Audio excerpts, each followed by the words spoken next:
Olá, quarto ano, mais uma aula de história. E essa aula nós iremos falar sobre a resistência à escravidão. Vamos lá? Resistência à escravidão. A escravidão esteve presente no Brasil durante mais de 300 anos. E nosso país foi construído pela exploração desses trabalhadores, seja indígena, dos índios que já estavam aqui, seja africanos, que foram trazidos para cá. A história da escravidão no Brasil é marcada pela crueldade e pela violência como os escravos foram tratados. A falta de liberdade em si, aliada com a violência, motivaram a resistência deles. Quer dizer, se o escravo ele não tinha liberdade e ele ainda sofria violência, isso fez com que ele criasse uma resistência à escravidão. Eles foram castigados e maltratados e tiraram sua liberdade. A fase mais conhecida da resistência à escravidão foram as revoltas, que visavam a conquista da liberdade. Eles se revoltaram porque buscavam ser livres. Sobretudo no século XIX, foi quando começou essa resistência com mais força, né?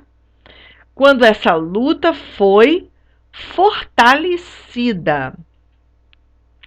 A resistência à escravidão, porém, não acontecia somente visando a liberdade, mas foi frequentemente utilizada como forma de corrigir os excessos de tirania de senhores e feitores.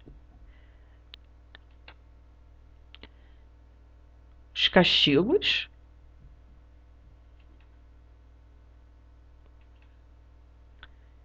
os escravos organizavam-se de diferentes maneiras contra a escravidão e existiram as revoltas violentas, que resultavam no assassinato de senhores e feitores, nas fugas coletivas ou individuais, na recusa em realizar o trabalho na criação de mocambos e quilombos. No século XIX, muitos escravos começaram a procurar autoridades, como a polícia, para denunciar abusos praticados por seus senhores. Essa foto é uma foto de um quilombo, uma cidade que os escravos fundaram dentro das matas e geralmente afastadas das cidades para ter segurança. Agora nós temos o líder da resistência, Gangazumba. Era filho da princesa Aguautuni. Nascido no Reino do Congo, foi capturado e vendido como escravo no Brasil. Consegue fugir da fazenda com alguns companheiros e se dirigem para um dos mocambos, núcleos onde os negros refaziam sua vida ao escapar do cativeiro. Então, mocambos era aquele lugar onde os negros refaziam a sua vida. Eles fugiam para esse lugar. Cada mocambo era liderado por um parente ou chefe de confiança.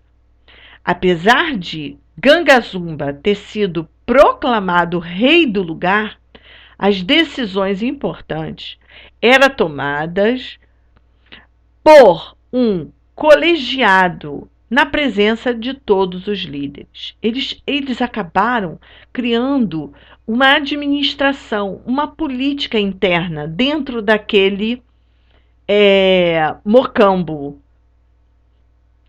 Isto era a reprodução da organização social que os negros conheciam na sua terra natal, Angola. Então, eles trouxeram essa organização política, organização social dos lugares que eles vieram, da terra natal, Angola. Então, eles trouxeram isso e praticaram, colocaram isso em prática para a melhor funcionalidade daquele lugar que ele criou. Gangazumba. Gangazumba, a gente quase não ouve falar dele. A gente ouve falar muito pouco de Gangazumba. Devido às fugas de escravos, sejam elas planejadas ou espontâneas, a população do quilombo cresce. Desta maneira, as investidas contra o quilombo aumentaram, tanto no período de dominação holandesa quanto com os portugueses. Sendo assim, era necessário acabar com o quilombo dos Palmares, para recuperar a mão de obra escrava e para que o exemplo não se espalhasse pela colônia. Por quê? Os escravos que conseguiam fugir, eles fugiam para lá e ficavam lá. Mas eles vinham, às vezes, em grupos para buscar outros que ficaram, para avisar eles que eles tinham um lugar seguro, que era o quilombo. Então, aquele que foi avisado, aquele escravo, ele, na primeira oportunidade, ele sumia na mata e ia para o quilombo. E assim o quilombo ganhou força. Foi ganhando força, número de habitantes e foi virando uma organização, foi ganhando uma organização social e ganhou força. Quanto mais ele crescia, mais eles queriam acabar com aquilo. Deste modo, Gangazumba enfrenta vários ataques, derrotando os portugueses com o sistema de guerrilhas, atacando-os pela retaguarda. Também sofreu destruição da produção agrícola dos mocambos. Eles foram atacados numas batalhas, alguns dos seus filhos e sobrinhos foram presos. Eles também foram atacados, não foi só a vitória.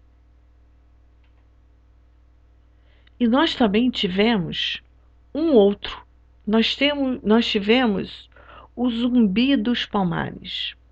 Ele foi sobrinho de Gangazumba e tomou posse depois da morte de Gangazumba.